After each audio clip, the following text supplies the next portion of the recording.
That'll do. There we are. Right. Yeah? Hello, Wendy. There you go, here he is. Hello? Oh, right. Do you really want me to do this? Yes. Well, we may be able to bring some back, but... No, we may never get there. You may never get... Right. It's all very fun. She wants to do shopping. All I need is Christopher shopping. OK, is that it? OK, come on, let's go. All right, we're going. See you later. No, I thought... Hang on, have we made a plan, or are we just going to walk out and just go for something? No, the plan is to go up to Enfield, which I remember, Cruise Hill, which is the garden centre capital of the world, where I used to go to buy frogs and newts when we lived in Cricklewood. Oh, good. Well, there's your glasses. They're mine, but I've got a spare pair. You sure? God, you got my mother. Now we're going to walk to Camden Town. Oh, no. That's miles. Is there a bus to Camden Town? No. Well, there is. There's a C2, but it's absolutely pointless taking it. It's only a couple of 100 yards, and we will get a 29 at Camden Town, which will take us to Palmer's Green. God, it's noisy up here. It's called London. Right. Now, where we're going, when we lived in Cricklewood and had a pond, occasionally the newts would go walkabout, and they wouldn't come back, and I could always go up to Cruise Hill and buy newts and frogs. I'm not sure whether you can do it now. We tried to buy a hedgehog once because we had slugs. But you can't buy a hedgehog because that's protected by all sorts of EU directives, except at these Scottish Isles where they've been culling them. And it's cost, I noticed, they've finished their cull, and it's cost 800 quid a hedgehog. I know. They'd be better off I don't know buying them club-class seats and flying them somewhere where hedgehogs would be happy. Where are we going? There we are, it's coming, look, the 29 That's it, that's the one. It says Palmer's Green. Hang on. I'm going to get run over by this motorbike now. I will hold him for you. Oh, that's excellent. That's very good. That is timing. Mind you, they've all got the upstairs seats. Right, upstairs. Are we on this bus for quite a long time? Yes. Okay. Hours. Days, possibly. Oh, Chris, we have the seats at the front. We're at the front. We are back in my childhood. I'm always very relieved by seeing the no smoking sign, knowing how much you want to get one out. I beg your pardon? One thing about pets, though, was we had a tortoise. And it lasted for years and years. Everything was supposed to. Only just one day it packed up. I mean, it just didn't come out again. It was just a very nasty smell. But now you can't buy a tortoise. I went to buy a tortoise just about a year ago, and they did have them, but they were 300 quid. No.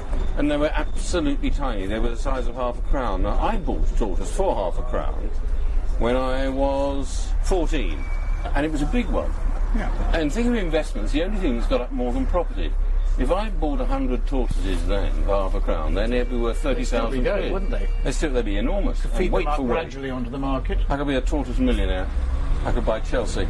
Now, it's a shame you can't have tortoises now because they're very nice in the garden. I watched a programme the other night that said somebody discovered in the 18th century that if a leg came off a newt, it grew again. So a man experimented, he did it 250 times, and he grew a leg back 250 times. Must have got very fed up with the owner. He thought, here he comes again.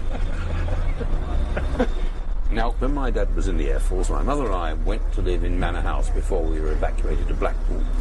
And I used to come past a sign on a wall that used to be a bicycle shop, and it said, "Get off that bus, it will never be yours, 4p a day will buy you a bicycle." You know, I saw it 10 years ago and thought they're keeping it here for old time's sake, but it was a wonderful slogan. It used to be there before the Bedford Tavern. If you look at Dan, it's not here anymore. You mentioned Manor House. Now I look here and I see all the different names. And when you think what it must have been like at one time, if you go now to Manor House, it isn't really quite what you expect. There isn't a Manor House there. There isn't a Manor House, there isn't anything like it. On the right there is the Astoria, where I used to go as a little kid, and it was the one that Betjeman loved. It had a huge fish pond with enormous carp. It had a roof, as it were, like Milton, fretted with bright fire. It was a wonderful roof with stars in it. This is a stroll down memory lane for you, isn't it? I'm going to have trouble getting in with my stories about what it was like when I went to see Pinocchio. I went with my aunt, and there was a cinema in Regent Street. And I was watching it the other day with my granddaughter, who was 2.5. It's very frightening, and I remember being very frightened. He gets inside the mouth of a whale, And I think for that reason I've always been nervous of very big things like airships. Not that I've ever seen one, but if I did ever see one, I'd be very nervous of it. I hate to interrupt, this is Manor House. Oh. And if you look just over there, you'll see my grandfather's house, where I lived during the war. Where? It's just behind us. Oh. Just behind us. Oh, I missed it. It's all right. I look at it now, I glanced at it and saw a grey Vauxhall, 1936 Vauxhall standing in the drive. Because it was my father. When my father went off into the Air Force, he left his Vauxhall, and a man came along, and we were short of money in those days, and you couldn't use cars because you couldn't have petrol. And a man made an offer of £10 at his Vauxhall. My mother sold it. And my father came along and even went absolutely spare. Now that's the thing I remember very clearly. If I'd been swallowed by a whale at that point, I probably would never have been able to go near a Vauxhall again. Didn't you put your car on blocks? I think we had ours on blocks in the garage. We didn't have a garage. I'm getting a certain picture of you. What car did your father have? An Austin 10. I seem to remember your father had a Rolls Royce once. No, that came later. Oh, good. Oh, right. He traded up the Austin. He must have been the bloke who came round and bought our Vauxhall. It's obviously a sharp so-and-so. And that's how you ended up with a Rolls Royce. The Austin 10, he then went on to a Lanchester. Now, Lanchesters you can't buy anymore. They were made by Daimler. They had a fluid flywheel. They had a fluid flywheel. Now, the problem with those is you couldn't freewheel down hills. That's right. And also, they had an extraordinary system whereby you had a gear lever next to the steering wheel. You pushed into the gear, which was called pre-select gear, and then you pumped your clutch in and out, and that put you into the next gear. It's a nice car, a lot of wood and leather. And used to be called the poor man's Rolls Royce. Obviously, this got to your father. He said, blow this for getting the soldiers, I'm going to go and get a rich man's Rolls Royce. No, it wasn't. It was a poor man's Rolls Royce, because in those days, you could buy a Rolls Royce. I'm talking about in the early 50s, just after the war. You could pick up a Rolls Royce for 250, 300 quid. We had two. One was a bit like a funeral car. The other one was very, very elegant, had a beautiful, I think, Hooper or Park Wall body, I can't remember which. Yes. With a wonderful shape at the back. Yeah. And it had carpets that tickled your ankles. And it had a little chrome handle, so you could wind up the window in the middle. Between you and your father. It's a very good idea, especially with my father, because often my father would turn around and clip me. Mind you, this was in a Riley 9, a 1936 rather battered Riley 9. We are approaching the place where I learned to drive. I passed my driving test when I was 17, and I was wearing a school cap, because at East Barnet Grammar School you had to wear your cap and blazer and tie at all times. What, to take a driving test? Yes, well, if you were out on the street... What, they caught you in a car, you saw him zipping by? I got half an hour off to take my test on a Thursday morning, and they said, all right, Coren, you are excused extra history, or whatever it was. You can go and take your driving test. So I turned up for this, and I thought... What did the driving instructor Well, that's what I think. I mean, how would you think now if a child turns up in a funny hat and a blazer? Do we want to let this thing on the road? But I remember that very clearly and worrying whether I had a better chance of passing the test if I took my cap off and put it in my pocket. And then I thought they might fail me for that. He'll ring the headmaster and say, has he got permission to be out? Because we're giving him a driving test. And the headmaster would say, is he wearing his cap? He said, no, failed. Yes. We're now coming up to Turnpike Lane. I vaguely recognise The sad thing is, Chris, if you raise your eyes above the level of these terrible, terrible, awful burger shop fronts, you see the original buildings. That marvellous brickwork, totally unnecessary. 19th century brickwork, picked out beautifully with figurations and all the rest. If you walk along suburban high roads with your eyes sort of above the ground floor, you can reconstruct the 1910s, 20s, 30s. I don't know why we have such awful shop fronts, and it isn't nostalgia. The shop fronts that you and I remember, the Co-op and Williams Brothers, they were very pretty. They were consonant with the structure. Yeah, yeah. Did your mother ever use Williams Brothers? I get the feeling you were a bit posh. We lived in a slightly different part of the world. The thing I remember about the Co-op was that when you paid, they would put the money into a kind of tube thing on the ceiling and pull a handle, and the thing would fly across to the cashier on the other side. That's right, yes. Put the change back in. I love that. Now, they were operated on steam. Yeah. Now here, and it is now called Shopping City. Oh dear, but I used to come here. It was the Wood Green Empire. It was terrific variety empire, one of three. Hackney Empire, which thank heavens has been resurrected and refurbished. Wood Green Empire's gone. And I used to see Tommy Trinder here. I actually saw Ted Ray here, because Ted Ray lived up the road. Did he? And we used to come here for pantomimes. And that, you talk about your whale, that always frightened me. I found pantomime terrifying. And I remember being there in 48. We went to see Tommy Trinder in Cinderella. He was Buttons. and he asked the children to go up on stage and wave flags. And you went? No, did I? My mother said, go on stage, don't be afraid. Well, good injunction, isn't it? Don't be afraid. Oh, all right, I'll stop being afraid then. And I had to go up on stage.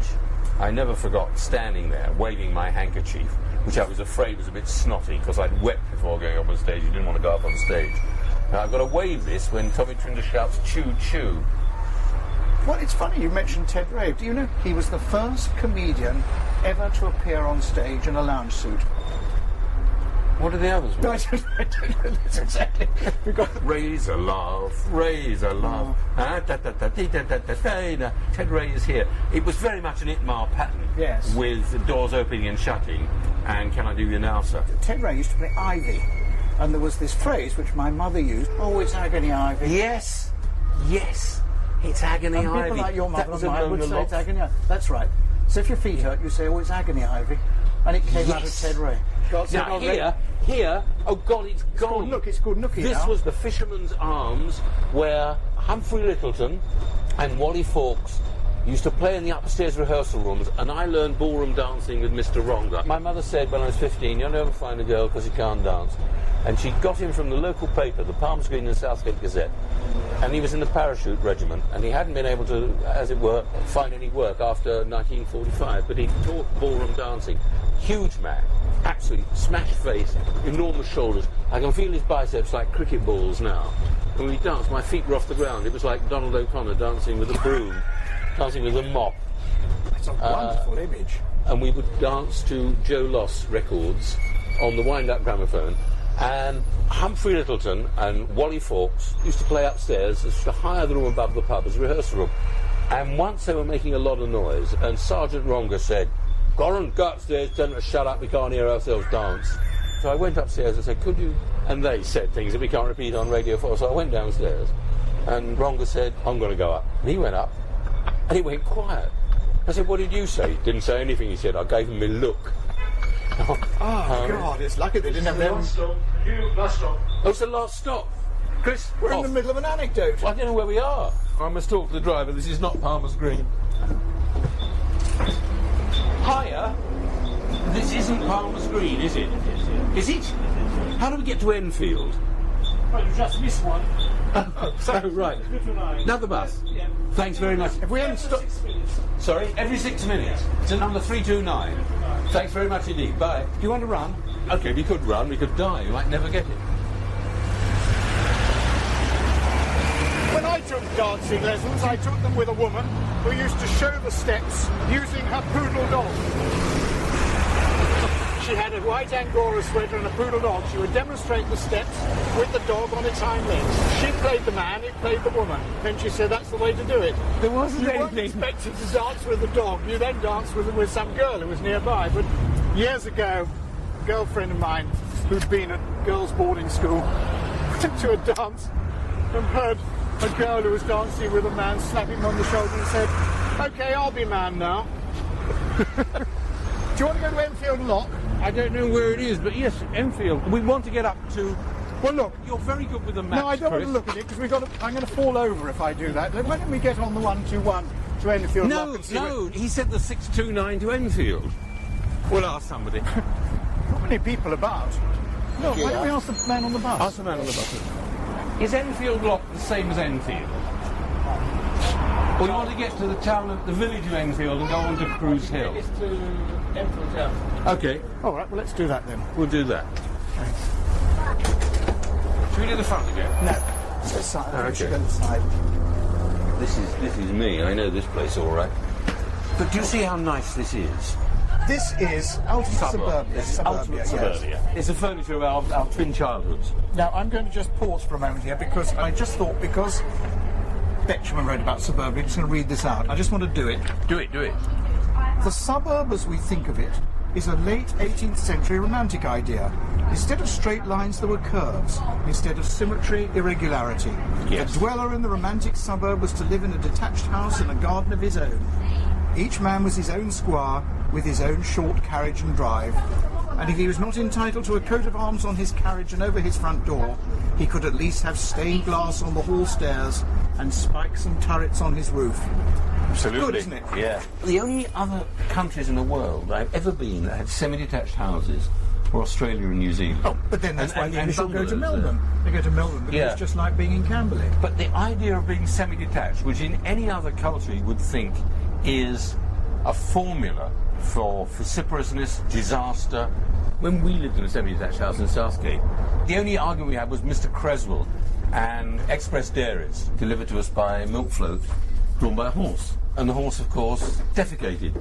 And it was still steaming when Mr. Creswell ran out from his house with a bucket and a shovel and collected it all up. And my father really got quite annoyed with him because my father grew roses as well. And by the time my father gets there, I get there, nothing. It's a stain in the road. Look, a little in the steam country. in the air. Well, yes, of course. Why are you surprised? You've just done Because the thing about suburban. I mean, you can call it suburban, but I would call this sub-rural. It is the country with a few little bits in it. There's a garden centre there. We could go to that one. I think we'll try that. Oh, how do you get off? Press the button. Here's a stop. You haven't pressed the button. I have. It's not even a request You stop. have to stop at the bus stop, see this? Oh, yeah, they have. They know more about it than I do. Bye. Oh, come on. It's only about 100 yards. We're going to have fun in this shop. Did it say pet supplies? It said pet and reptile supplies. Oh, you may get a tortoise. Let's ask about the No, I tortoise. don't want one, but I just want You to see if I won't can give get you one. one. You can't buy them. But see what the SP is on tortoises, and then we'll go to the pub. I never thought the Freedom Pass would bring me to a place like this. Well, that's the joy of the Freedom Pass. You would never have driven here. Never. You'd Oh, never no. have paid money I to never come have- here. I never You would thought have of coming never here, no. leapt into a cab in Drayton Gardens and said, take me to Enfield, there's a pet shop I need. It says Gecko Pet. It says Gecko Pet and Garden. It's wonderful. Garden centre at rear.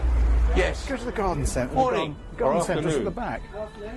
Is it afternoon? I couldn't resist coming in because it says gecko. You don't sell geckos, do you? Oh, look. Mind your fingers, they'll nip you through the cage. They won't at the moment, because they're there. They haven't got teeth yet. Oh, they are. I know what actually I do want, but I know I can't get it because I tried in my local pet stores. You can't get tortoises, can you?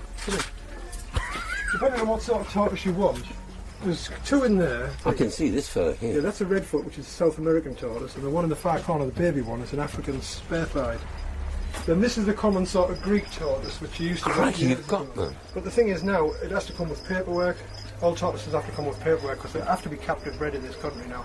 You can't import this particular type of Oh, I tortoise. see. That was bred here from eggs. Chris, I'm very tempted. How much is You're it? not. We can't get take Well, this back on the he's bus, not are we? actually for sale. He Oh, belongs right. to somebody. But a tortoise like that would go for £250. I used to buy them for $1 in Southgate. Yeah, but the thing is, when they used to come in tea chests, packed to the top. Yeah, I know. 90% No, it was a of them died. it was a terrible I know. trade. It was a So bad they've trade. stopped all that trade now. You've got You're I know. actually selling that small one. Yeah, but what? Would he be safe in the garden, or would I got See, the foxes thing and is, that's things? an African species, and believe me, that tortoise gets massive. They're one of the biggest land tortoises, apart from the tortoises from the Galapagos Islands, which are the giant tortoises. Them African spare-thighs get 2 feet shell. But you can't have that. Yeah, but I'm 65. And that'll I probably mean, live for another 100 and well, yeah, right. you pass So, it down to your great-grandchildren. even. yeah, well, in 10 years' time, I could leave it in my will and have it brought back to the shop. But it Thing wouldn't is- be fair to leave it in the garden and feed no, it. it wouldn't. On a really good hot summer's day, you could put it out, but you'd have to watch it because they will one day will dig under a fence if it Oh, can. right. We never had trouble with our tortoises in the old days. They just toddle around the garden. Well, Anybody we could. do have a lot of like elderly people around here who've had tortoises for 30 and 40 years. You know, probably from the original ones that came in the maybe 70s and stuff like that. They're sitting on a gold mine, aren't they? But I was people saying to steal Chris, them now because they're so valuable. they steal tortoises. Yeah, because well, the price of tortoises now are so expensive. You know, people will steal your tortoise if you're not careful. Why don't you get a Cuban boa instead? Look, down here. No, here, look. That'd be ideal for you. Yellow anaconda. Oh, yeah, smashing. Would you sell a yellow anaconda to anyone? No. How would you go about selling it? Well, you'd have to be experienced and proving new about snakes. I mean, something like that really is not for anybody as a beginner. What's a beginner? How do you start with a grass snake or something? You work your way out. do you? Yeah, I mean, we know people for years now in the trade, you know, and we'd only sell it to someone who definitely knows what they're doing and has got the right accommodation for that snake. This is wonderful. Now, you've got to get stuff in the garden, though. I don't know. And I've got a list of things, but they're things with very long names. And she doesn't know what they're like. She just knows that she needs Well, they're them. plants. Artemisia, Lamium. You don't carry those Aster. back on the bus. You'll get a big choice in cruise. No, that's what I think thought, we'll yeah. do that. I don't think we'll do it here. I don't think we'll get... No, they're rather specific, the things she wanted. We can walk to Cruise Hill, can't we? A couple of... 1 mile from here. Oh, that's easy. You could buy a bag of worms. You don't do them in cans, then? No, not today. No, just in bags. Great to talk to you. Nice to talk to you, yeah. Bye-bye. Goodbye.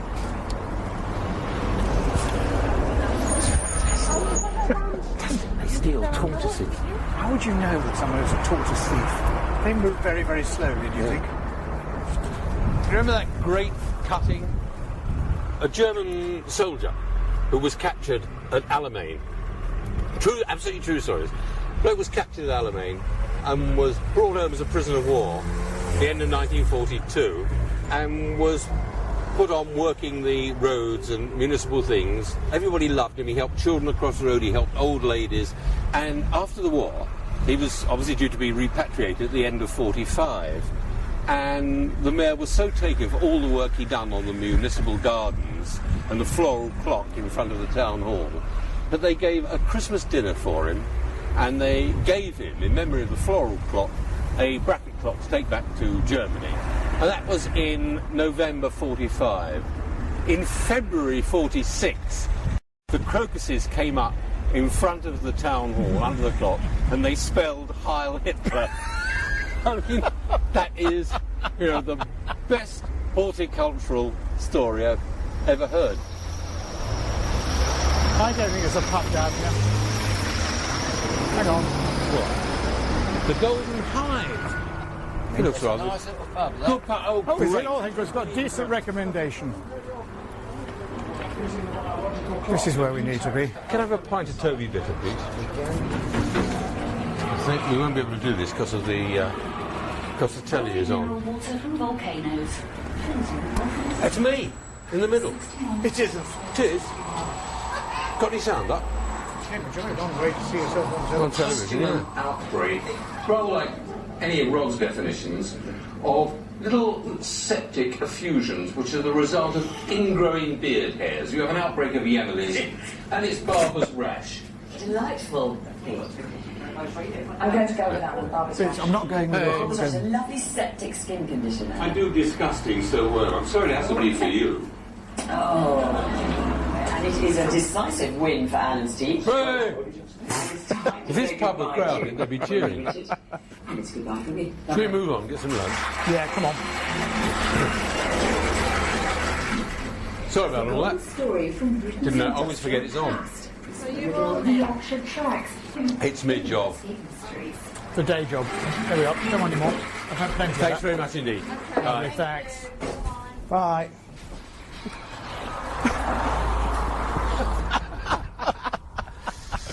Oh, is that wonderful? I sat there watching Call My Bluff and nobody said a thing. Oh dear. God. Oh, I love this.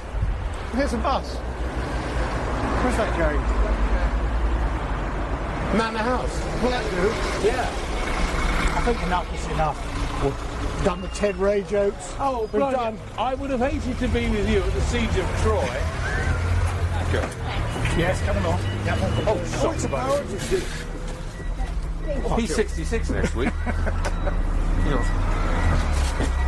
Well, let me sit down. Oh, no, I will. No, these ladies want to get through. No, you haven't lost your seat. You can have mine. It's very tough in Enfield, isn't it? It's my first day in Enfield. I think it's wonderful to have to get up and give one seat to an older person. It doesn't happen very often. No, I was very encouraged. It's one of the good things about a Freedom bus. What? It enables you to feel younger. There's a canal there. Ladies and gentlemen, we'll be changing buses at Pond's End Garage. Not to worry, we're all going to get off and get back on together, continue on our journey. There's apparently something wrong with this bus, so we'll be getting off, then getting back on. What the hell is this? I mean, how wrong? Right. There is no need to panic. Please will you allow the women and the children off first? Please don't panic. It's the next stop. We're changing buses. The next stop. It's great. Where's Pond's End Garage? This is Pond's End Garage. Yeah, This is it. Oh, good. Let's get on. Well, the garage finish. Oh, good. All right. Is this Yeah. the bus we're going on with? Follow the driver. Cause a panic. Wonderful. Cause the right stir. So you're driving this one? We're all getting on together. Come on. Amazing. Upstairs. Couldn't have scripted this better. It's strange, like a dream, isn't it? I'm sure I was on a bus with you. I remember you too. Chris, I think I'm going mad. I wonder if they do rooms at Ponders End Bus Garage. We stay the night. Oh, here we are. Here. This is the most enjoyable work I've ever done. It's very strange to go out of suburbs into farmland and then out into suburbs again. Well, that's the thing. Most people discover only when they're 60, get a freedom pass, be able to go anywhere, and say, why don't we go to It farmland? has been an education today. Well, not to me, because this is where I got my education. I was Up to you. I wasn't suggesting. I've not been here for 50 years. Actually, it hasn't changed that much. Well, I think we ought to have lunch. Come on, let's get off. You want to get off here? Well, it's 1:45. Okay. We'll say goodbye to him. Thank you. Deuteronomy 18:18 in the Bible. Yes. Have a look at it. Deuteronomy 18:18. What did he say to me? I don't know. Have a good day. Great to see you. Bye. That's amazing. He's given me a brief illustrated guide to understanding Islam, and he says Deuteronomy 18:18. Have you got any glasses? His telephone number's on the last page. Thank you. Bye. Go with God. Or somebody. Why is a bus driver giving me a brief illustrated guide to understanding Islam? Oh dear, what a funny outing. Hello, are you still serving? Oh, Right. well, that's all right. Quickly have something. Thank you. We'll have a little tapas and a glass of wine. That'd be lovely. That's such a good idea, Chris. Come on, have further, missus. Hello, my darling. How are you? It's sensational. I can't say too much because we've got the mic on, and I don't want the producer to think that we think our stuff is good. But it's amazing. We're in a tapas restaurant in Southgate, near where I always got the bus to school. And we've had some beer in a place where they were actually showing Call My Bluff with me. You were listening to Alan, Coren and Christopher Matthew in Freedom Pass. The producer was Paul Kobrak. There'll be more next week at the same time. We could put this on expenses. I never thought of doing expenses much. No, because they were so generous with the contract. They paid us so much money for doing Absolutely. this. Which is going to cover meals like this. With meals like this, yes. What should we eat at the Connaught? A bus to the Connaught.